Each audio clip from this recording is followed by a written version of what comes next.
வீட்டில் இருக்கிற திங்ஸை வச்சு எப்படி டெக்கரேட் பண்ணலான்றதை பார்க்கலாம்.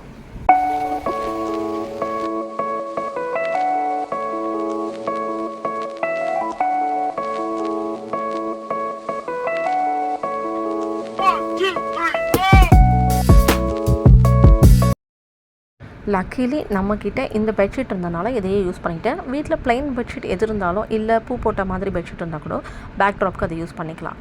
மொட்டை மாடியை சூஸ் பண்ணதுக்கு 2 ரீசன் தான். ஒன்று, லைட்டிங் நல்லாயிருக்கும், ப்ளஸ் வந்து உங்களுக்கு கொடிங்க இருக்கும்.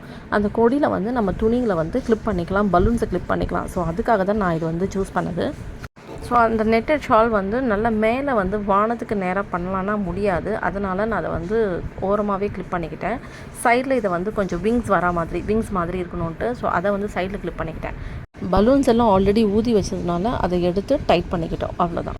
சீரியல் பல்பு எடுத்து அப்படியே அந்த 2 பலூனுக்கு நடுவில் வச்சுட்டோம்னாக்கா அப்படியே அந்த வெட்டிங்க்கெலாம் வருது பாருங்களேன், அந்த மாதிரி என்ட்ரன்ஸ்க்கு வருங்க பாருங்கள், அந்த மாதிரி கொடுக்குற மாதிரி என்னோடய பிளான் இருந்தது. ஆனால் வந்து அங்கே ஸ்விட்ச் போர்டு இல்லாதனால அந்த பிளான் கேன்சல் ஆகிடுச்சு. ஸோ கேக் எடுத்துகிட்டு வந்துட்டோம், பையனை கூட்டிகிட்டு வரணும்ல. நான் ஆல்ரெடி சொன்ன மாதிரி வெட்டிங்கில் நடக்க வைக்கிற மாதிரி அந்த 2 பலூன் கட்டியிருந்த நடுவில் அவனை நடக்க வச்சுட்டோம். பட் வீடியோ கவர் சரியாக எடுக்க முடியல என்னால். எங்கள் அம்மா கொஞ்சம் கூட நகரவே இல்லை வீடியோ எடுக்கிறோன்ட்டு. ஆனால் அங்கேயே தான் உட்காந்துட்டேன். அப்புறம் அவங்கள தூக்கி ஓரம் தள்ளிட்டு அப்புறம் வீடியோ எடுக்க ஆரம்பிச்சிட்டோம். டைம் ரொம்ப இருட்டாகிடுது. கரெக்டான டைம் தான், 6 மணிக்கே எப்படி இருட்டுச்சு பாருங்கள். நான் எப்போ வந்தேன் எப்படி இருட்டுச்சு பாருங்கள். அப்புறம் கேக்கு கட் பண்ண ஆரம்பிச்சாச்சு, கேண்டிலும் ஏற்றியாச்சு. ஆனால் இந்த பாப்பர்ஸ் வெடிக்கவே இல்லை. நானும் ஒரு வாட்டி தான் ட்ரை பண்ணேன், ரொம்ப ட்ரை பண்ண முடியல. ஆக்சுவலி ரொம்ப எஃபர்ட் பண்ணணும் போல இருக்குது அந்த பாப்பர்ஸ் உடைக்க வைக்க. அப்புறம் எப்படியோ ஒரு வழியாக உடைச்சாச்சு, கேக்கும் கட் பண்ணியாச்சு, அவர் கன்னத்துலேயும் பூசியாச்சு. இவர் கிஃப்ட்டே இல்லைன்னு சொல்லி மேஜிக்லாம் பண்ண ஆரம்பிச்சு. அப்புறம் எங்கேயோ இருந்தோ கிஃப்ட்டு திடீர்னு கொண்டு வந்து அவர் கொடுத்துட்டு சர்ப்ரைஸ் பண்ணாங்க.